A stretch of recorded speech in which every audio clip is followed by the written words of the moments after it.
ভেঙেছিলাম, সেনা শাসনকে অপসারণ করতে বাধ্য হয়েছিলাম। সেই মোহাম্মদ কোথায়? সেই মোহাম্মদ এখনো বাংলাদেশের পা রাখতে পারে নাই। কথা বেশি বলবো না, সর্বশেষ কথা হলো সচিবালয়, সর্বপ্রশাসনে এবং বিদেশি দূতাবাসগুলোতে এখনো যারা আওয়ামী সচিব, আওয়ামী অফিসার, ভারতীয় দালাল অফিসার, ফ্যাসিবাদের 15 বছরের রক্ষক সচিবেরা যদি সচিবালয়ে থাকে, তাহলে সেই সচিবালয়ে আমরা কাজ করতে দেব না। কোন আওয়ামী সচিব রেখে বাংলাদেশ চলতে পারে না। আওয়ামী সচিবদেরকে অপসারণ করুন। যদি আগামী 72 ঘন্টার মধ্যে আওয়ামী দুর্বৃত্ত দোষর ফ্যাসিবাদের রক্ষক সচিবদেরকে সচিবালয় থেকে অপসারণ করে না হয়, তাহলে গণভবনের পরিস্থিতির জন্য সরকারকে প্রস্তুতি নেওয়ার আহ্বান জানাচ্ছি। এখন আপনাদের সামনে বক্তব্য রাখবেন এই গণঅভ্যুত্থানের অন্যতম নায়ক, বৈষম্য বিরোধী ছাত্র আন্দোলনের নেতা রনি, সমন্বয়ক রনি। আমি বন্ধুগণ, আজকে আইন এদেশের বিপ্লবী ছাত্র জনতাকে বিপ্লব শেখাচ্ছে। বন্ধুগণ, আমরা যখন ছাত্রদের গণঅভ্যুত্থানের মধ্য দিয়ে এই খুবই হাসিনার পতন ঘটাচ্ছি, তখন কোন আইনের তোয়াক্কা করি না। আজকে আমরা দেখছি এই সচিবালয় থেকে এই আওয়ামী লীগ দোষর, এই আওয়ামী লীগের সুবিধাভোগীদেরকে, এই আওয়ামী লীগের ভারুয়াদি খোরদেরকে পুনর্বাসন করার জন্য বারবার আইনের যুক্তি দেখানো হচ্ছে। বিপ্লব কিন্তু আইন দেখে হয় না।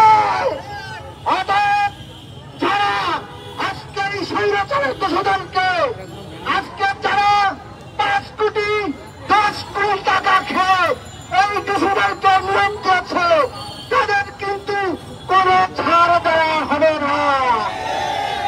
আজকে এই গণঅভ্যুত্থানের 2 মাস হয়ে গেছে, তবু দ্রব্যমূল্যের যে সিন্ডিকেট প্রচলন ছিল, সেই সিন্ডিকেটকে ভাঙার জন্য এই অন্তর্বর্তীকালীন সরকারের কোন আমরা দৃশ্যমান কার্যক্রম দেখছি না।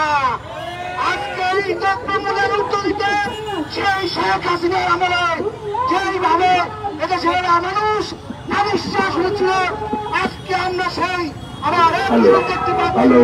তাহলে আমরা কি সেই একই রূপ এখনো চলমান থাকে, তাহলে এই পরিবর্তনের মধ্য দিয়ে এদেশের ছাত্র জনতা কি পেল?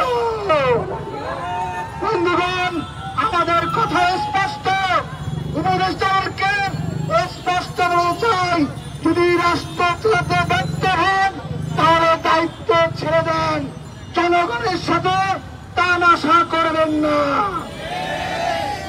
বন্ধুগণ, আজকে আমরা দেখছি আমাদের হসপিটালগুলোতে যে সকল সহযোগিতারা আহত অবস্থায় কাট পাচ্ছে, তার প্রায় 50% প্লাস রোগীকে দেশের বাইরে দ্রুত ট্রিটমেন্ট করতে পারা উচিত। কিন্তু এই স্বাস্থ্য মন্ত্রণালয় থেকে আমরা দৃশ্যমান কোনো পদক্ষেপ দেখতে পাচ্ছি না। আমরা দৃশ্যমান ব্যবস্থা দেখতে চাই। আমরা ওই খুনি শেখ হাসিনার মতো চটকদার বিজ্ঞাপনী কথা শুনতে চাই না। এদেশের মানুষ বাস্তবতায় বিশ্বাসী, এদেশের বিজ্ঞানীতে রিয়ালিটি দেখতে চায়। কোন দুজুম বাজুম দিয়ে আর রাষ্ট্র পরিচালনা করা যাবে না। সংগ্রামী বন্ধুগণ, আজকে আইন শৃঙ্খলার যে অবনতি হয়েছে, কোথাও চলছে না। স্বরাষ্ট্রমন্ত্রী এখনো কেন, স্বরাষ্ট্র ব্যবস্থা কেন এখনো সংলাপ বাস্তবায়ন করতে পারছে না, তাকে তা স্পষ্টভাবে জনগণের কাছে জবাবদাহি করতে হবে। সংগ্রামী বন্ধুগণ, আমাদের যে লড়াই, আমাদের যে সংগ্রাম, তা কিন্তু 5 অক্টোবর শেষ হয়ে যায় নাই। এই রাষ্ট্রের সংস্কার নিয়ে, এই রাষ্ট্রের পরিবর্তন নিয়ে এদেশের ছাত্র জনতা যেই রক্ত শপথ নিয়ে, যেই রক্ত দিয়ে এই বিজয় অর্জন করেছে, সেই বিজয়কে সমুন্নত রাখতে হলে আমরা প্রয়োজনে গণভবন রক্ত নাশ করেছি, অদূর ভবিষ্যতে আমরা কিন্তু সচিবালয়মুখী রক্ত নাশ করব। ছাত্র হয়ে যান, দৃশ্যমান পরিবর্তন দেখতে চাই, দৃশ্যমান সমস্যার সমাধান দেখতে চাই। আগামীর বাংলাদেশ হবে পরিবর্তনের বাংলাদেশ, আগামী বাংলাদেশ হবে ন্যায়ের বাংলাদেশ, আগামী বাংলাদেশ হবে বৈষম্যহীন বাংলাদেশ। সেই আশা ব্যক্ত করে আমি আমার বক্তব্য শেষ করছি। ধন্যবাদ।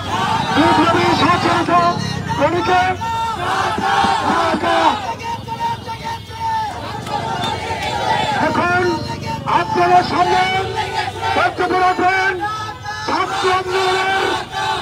ছাত্র আন্দোলনের অগ্নিপুরুষ বেসরকারি বিশ্ববিদ্যালয়ের বিপ্লবী ছাত্র নেতা সহ সমন্বয়ক বাবু খান।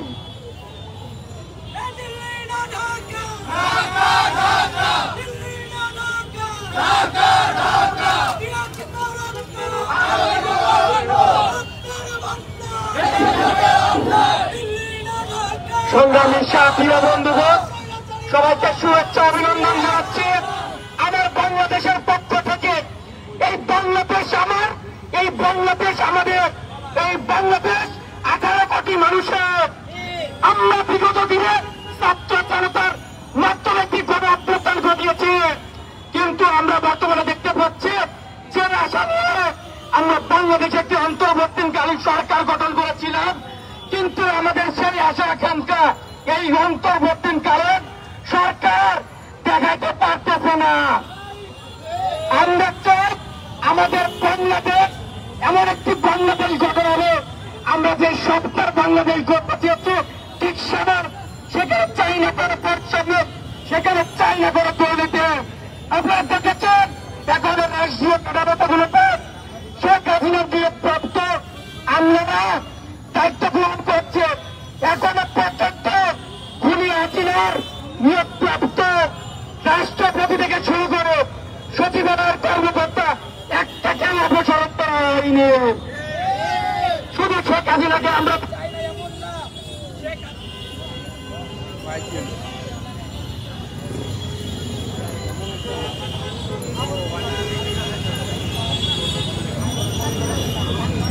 বলেন না যেমনই ভাবে আমরা শেখ হাসিনাকে চাইনি, তেমনই ভাবে শেখ হাসিনাকে ছাড়া শেখ হাসিনার নিয়োগপ্রাপ্ত প্রশাসক আওয়ামী লীগের পেছনে আমরা কাউকে চাই না।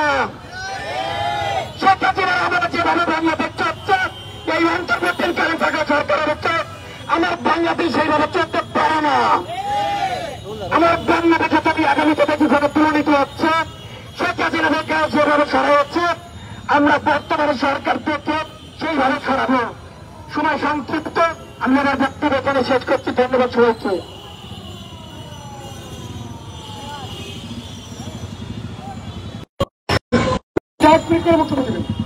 তৌফিক শাহরিয়ার, তৌফিক শাহরিয়ার দরকার নাই, ছবি নাও, এদের মধ্যে করে ছবি নাও।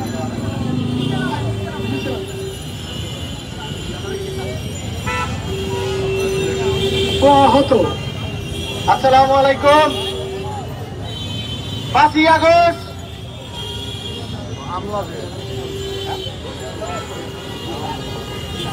আগস্ট ছাত্র জনতার গণ অভ্যুত্থানের মাধ্যমে একজন ফ্যাসিস্ট স্বৈরাচারকে খুনি শেখ হাসিনাকে পতনের মাধ্যমে দেশ ত্যাগ করেছে। তার পাশাপাশি 25শে আগস্ট এই শেখ হাসিনার স্বৈরাচারী আনসার বাহিনীর হাতে সচিবালয়ে আমি গুরুতর আহত হয়ে এখনো চিকিৎসাধীন হসপিটালে আছি। আমি কি এই সচিবালয় রক্ষা করার জন্য জীবন দিয়েছি? এই সচিবালয়ে সতীর্থের জন্য কি আমি আহত হয়েছি? দেশের জন্য। আমি কি আমার বাইরে যারা আহত হয়েছে তারা কি এই সজীবের ঘুষ বাণিজ্যের জন্য তারা কি আহত হয়েছে? তারা যে পরিমাণ আওয়ামী লীগের আমলে ঘুষ, চাঁদাবাজি, টেন্ডার সকল কিছু করেছে, এখনো এই আওয়ামী লীগের দোষরা রয়ে গেছে, এখনো এই চাঁদাবাজি ঘুষ নিয়ে তারা এখনো সচিবালয়ে পড়ে আছে। আমরা এই সচিবালয় সংস্কার চাই, এই সচিবদেরকে বিতাড়িত করতে চাই, আমরা দ্রুত সংস্কার করতে চাই। এই বলে আমি আমার বক্তব্য শেষ করছি। আল্লাহ হাফেজ। এখন আপনাদের সামনে বক্তব্য রাখবেন ছাত্র নেতা রাফা। এক মিনিট, রাফা কোথায়?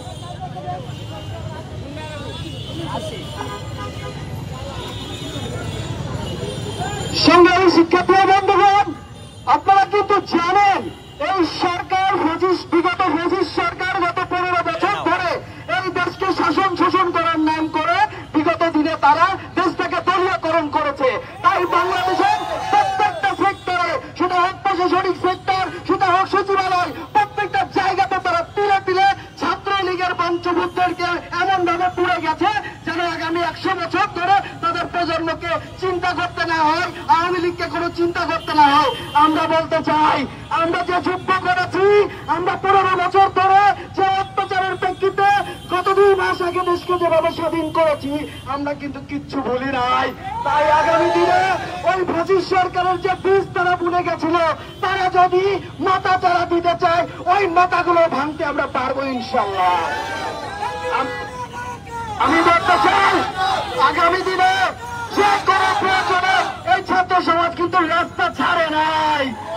আপনারা যাই করবেন বুঝে শুনে কাজ করবেন ইনশাল্লাহ। ধন্যবাদ। এখন বক্তব্য রাখবেন ঢাকা বিশ্ববিদ্যালয়ের ছাত্র নেতা মাহমুদ।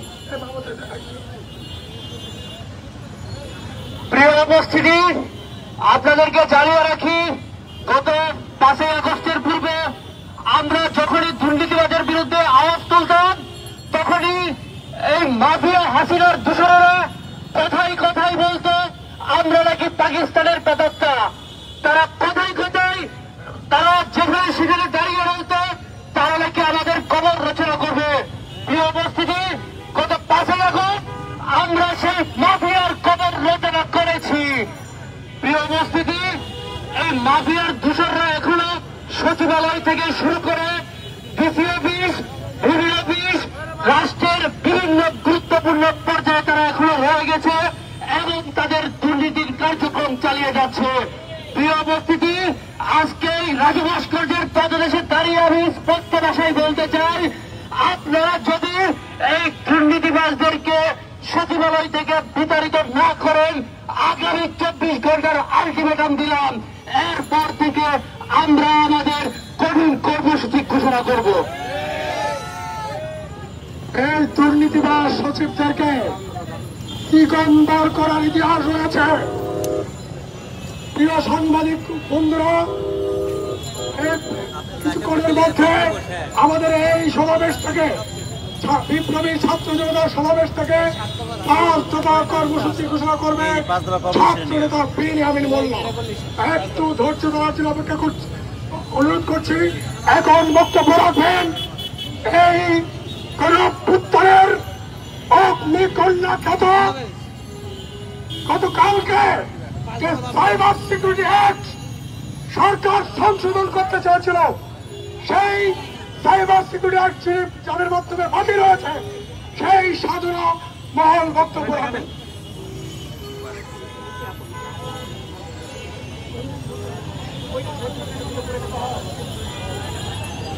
আসসালামু আলাইকুম।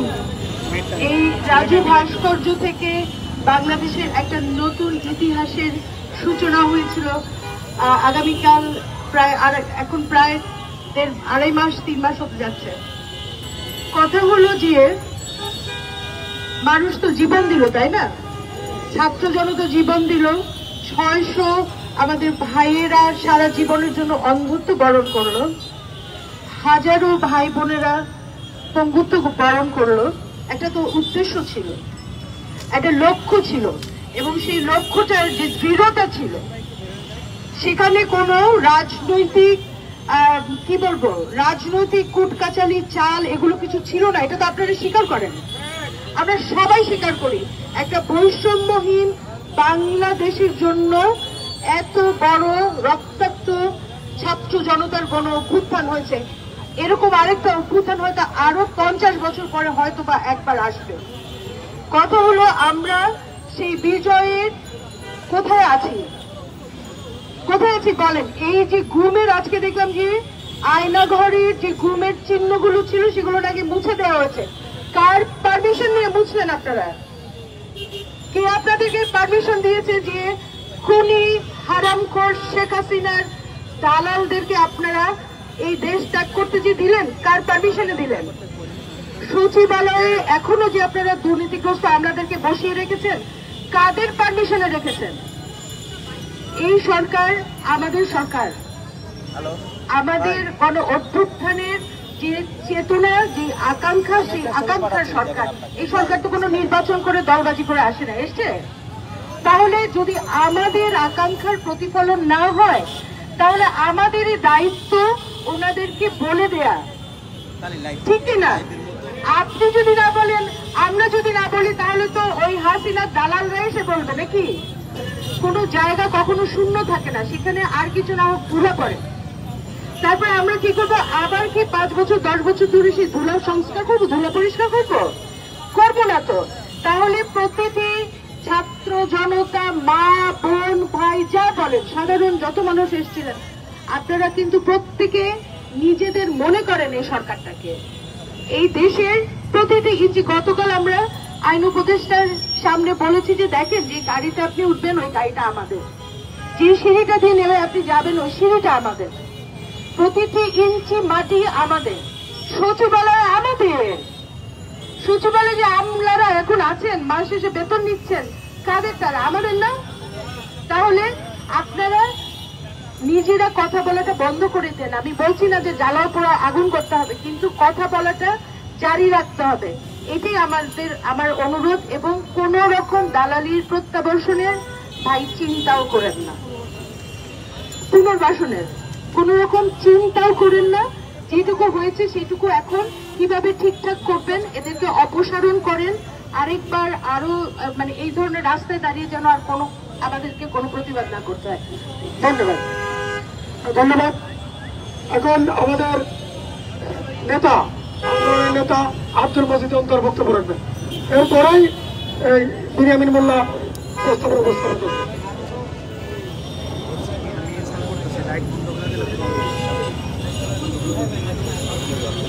ধন্যবাদ সহযোদ্ধাদের।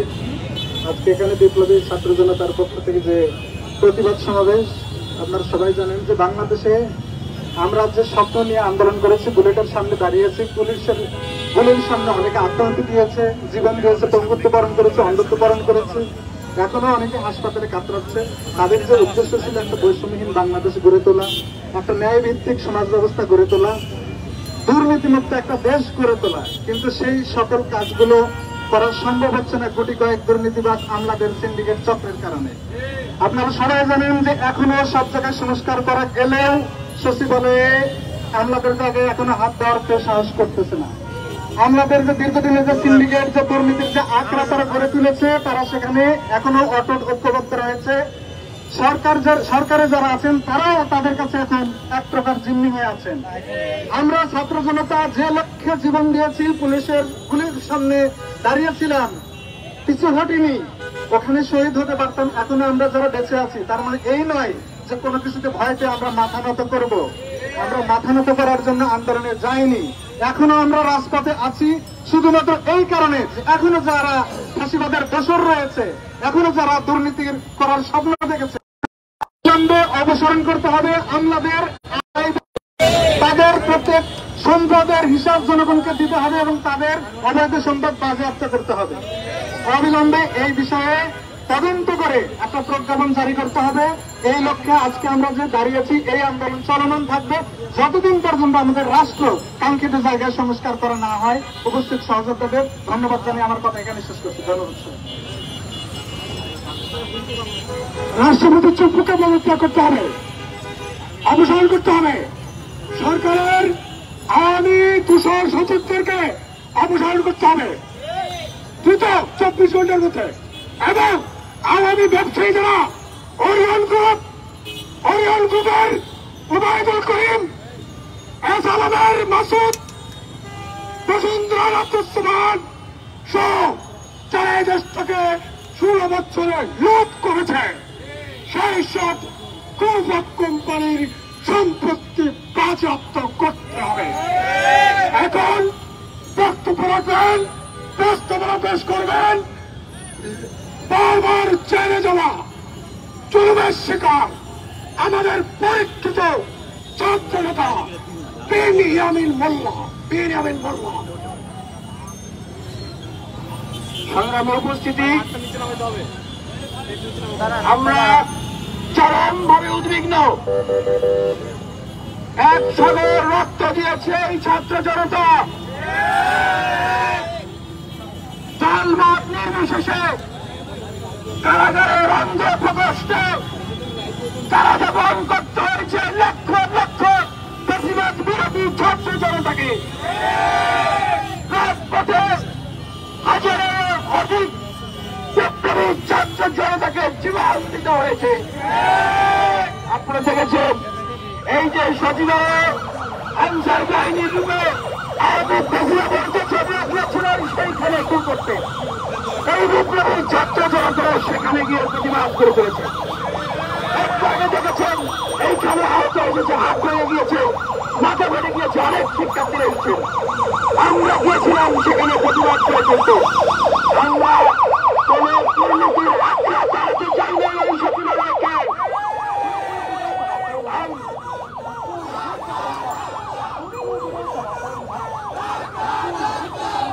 আমরা আওয়ামী আওয়ামী তন্ত্রকে পুনর্বাসন করার জন্য চাই না এই সচিবালয়ে। আওয়ামী তন্ত্রের অভয়ারণ্য বাড়ানোর জন্য আমরা এই সচিবালয়ে চাই নাই। সাবধান করে দিচ্ছে বিপ্লবী ছাত্র সমাজের পক্ষ থেকে হুঁশিয়ার করে দিচ্ছি, যারা কুলাক্ষের আওয়ামী পুনর্বাসনের কথা বলছেন, যারা কুলাক্ষের আমলাতন্ত্রের ভিতরে আওয়ামী পুনর্বাসন, আওয়ামী আমলাতন্ত্রকে পুনর্বাসনের চিন্তা করছেন, তাদের কিন্তু পরিণতি হবে শেখ হাসিনার চেয়ে ভয়াবহ।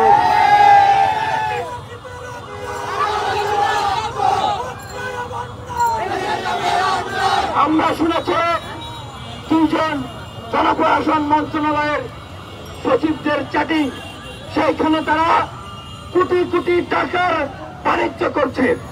সেইখানে তারা আমাদের পার্শ্ববর্তী দেশ ভারতের কাছে ডিসির পদ বিক্রি করছে।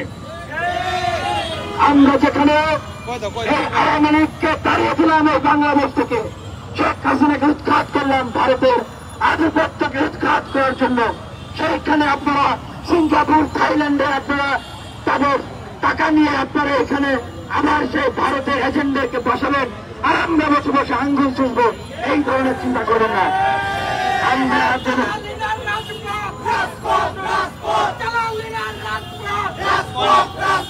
আমরা তৃণমূল সচিবালয়ে গিয়েছিলাম এই সচিবালয়কে রক্ষা করতে, আবার সেভাবে আমরা ছাত্র জনতা সহিংসতার অভিমুখে রওনা করব এই দালাল দুর্নীতিবাজ দোষরদেরকে ধরে আনতে, তাদের ঘাড় মটকানোর জন্য। যেহেতু বৃষ্টি চলে আসছে, সংক্ষেপে আমি 5 দফা প্রস্তাবনা ঘোষণা করছি। 1 নম্বর, আমলাতন্ত্র এবং ব্যবসায় অঙ্গন থেকে স্বৈরাচারের দোষর ও দুর্নীতিবাজদেরকে উৎখাত করতে হবে। শুধু আমলাতন্ত্র থেকে নয়, আমরা দেখছি যে ওরিয়ন গ্রুপের চেয়ারম্যান ওবায়দুল করিম, এছাড়া আপনি বসুন্ধরা গ্রুপের আহমদ আকবর সোবহান, এই যে সামিট গ্রুপের চেয়ারম্যান, এই যে সিটি গ্রুপের চেয়ারম্যান, এই যে এসএলএম গ্রুপের গ্রুপ, এই যে বাংলাদেশের বড় বড় প্রতিষ্ঠানগুলো, তারা দেখেছে যখন গণহত্যা চলে ঠিক সেই মুহূর্তে শেখ হাসিনার সেই মিটিং এ গিয়ে তারা ঘোষণা দিচ্ছে, জীবনেও আমরা শেখ হাসিনার সাথে আছি, মরণেও আমরা শেখ হাসিনার সাথে আছি। সুতরাং সেই স্বৈরাচারের দোষরদের এবং চিহ্নিত দুর্নীতিবাজদেরকে অনতি বিলম্বে গ্রেফতার করতে হবে। কেউ যদি এই দুর্নীতিবাজদের মধু খেয়ে তাদের পুনর্বাসনের চিন্তা করে, বিপ্লবী ছাত্র জনতা তাদেরকে প্রতিহত করবে। 2 নম্বর, গণ অভ্যুত্থানে আহত ও শহীদদের সর্বোচ্চ গুরুত্ব দিতে হবে এবং যারা শহীদ পরিবার তাদের চাকরির ব্যবস্থা করতে হবে। দ্রুত আহতদের চিকিৎসা এবং পুনর্বাসনের ব্যবস্থা করতে হবে। 3 নম্বর, যেই সরকারি চাকরির জন্য কোটা সংস্কার হয়েছে এখনো পিএসসি আগের অবস্থায় বহাল আছে।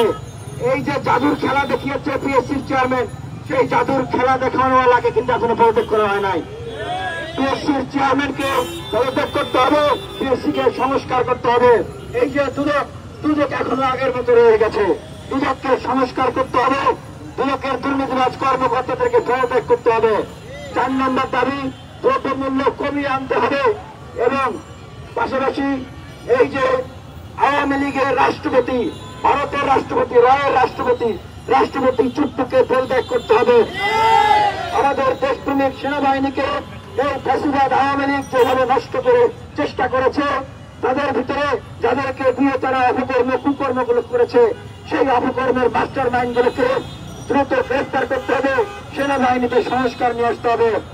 এবং বিশ্ববিদ্যালয় কলেজগুলোতে আমরা দেখছি এখনো সেই আওয়ামী লীগের সিন্ডিকেট এখনো বিদ্যমান অবস্থায় রয়েছে। আওয়ামী লীগের দালালরা এখনো বিশ্ববিদ্যালয়ের ক্লাসে যাচ্ছে, তারা বিশ্ববিদ্যালয় প্রশাসন পরিচালনা করছে। আমরা বলছি যে দ্রুত এই সিন্ডিকেট গুলো ভেঙে দিতে হবে, দালালদেরকে উপযুক্ত শাস্তির আওতায় নিয়ে আসতে হবে। যে বিশ্ববিদ্যালয়গুলো এই ফ্যাসিবাদ বিরোধী আন্দোলনের আচরণ করছিল সেখানে তাদের কথা অন্য থাকতে পারে না। এবং যে মন্ত্রণালয় গুলো এখনো অবশিষ্ট রয়েছে, যেগুলো এখনো বন্টন করা হয় নাই, আমরা প্রধান উপদেষ্টা সহ উপদেষ্টাদের প্রতি আহ্বান জানাবো, দেশের কার্যক্রমকে গতিশীল করার জন্য, রাষ্ট্রকে পরিচ্ছন্ন, সুশৃঙ্খল এবং গতিশীল করার জন্য এই অবশিষ্ট মন্ত্রণালয়গুলোকে দ্রুত দেশপ্রেমিক ছাত্র জনতাদের ভিতর থেকে যারা যোগ্য রয়েছে তাদের ভিতরে বন্টন করে দিন। আমরা দেখছি যে অনেক উপদেষ্টারা বলছেন যে তারা কাজ করতে পারছেন না, আমরা তাদেরকে সহযোগিতা করছেন না। আমরা বলবো যে আপনারা একজনই 2-4-3টা করে মন্ত্রণালয় না নিয়ে আপনারা যেভাবে সহজ হয় আপনারা সেভাবে কাজ করুন, দায়িত্বগুলো আপনারা বন্টন করে দিন। এবং আমরা এই বলছি যে রাষ্ট্রের যে আইন শৃঙ্খলা পরিস্থিতি সহ সকল কার্যক্রম এগুলোকে দ্রুত গতিশীল করতে হবে। এবং আমলাতন্ত্রে যেভাবে আওয়ামী ফ্যাসিবাদরা তারা গেড়ে বসেছে, তাদের আস্তানা বানিয়েছে, সেনাবাহিনীকে যেভাবে তারা কলঙ্কিত করেছে, মানুষ এবং পার্বত্য অঞ্চলে যেভাবে তারা বিশৃঙ্খলা সৃষ্টি করছে, বিশ্ববিদ্যালয় কলেজগুলোর হলে এখনো ছাত্রলীগের সেই দোসররা, ছাত্রলীগের সেই হামলাকারীরা এখনো যেভাবে গড়ে বসে আছে, দ্রুত এই জায়গাগুলো থেকে তাদেরকে সরাতে হবে। এই অন্তর্বর্তীকালীন সরকারের প্রতি আমরা আহ্বান জানাবো যে আপনারা দ্রুত পদক্ষেপ করে নিন। আপনারা যদি অক্ষম হন, আপনারা যদি দুর্বল হন, আপনারা যদি নতজানু হন, আপনারা যদি কোন দেশের সাথে লিয়াজু করেন, দেশের মানুষের স্বার্থের বিরুদ্ধে যান, আমরা ঘোষণা দিচ্ছি যে এই বিপ্লবী ছাত্র জনতা আপনাদের সেই জাতীয়তার জায়গা থেকে বিপ্লবী সরকার গঠন করবে এবং এই দেশকে সেই বিপ্লবী সরকার পরিচালনা করবে। আজকে আমাদের কর্মসূচি শুরু, আজকের পর থেকে আমাদের কর্মসূচি ধাপে ধাপে প্রত্যেকটা বিষয়কে অ্যাড্রেস করে চলমান থাকবে।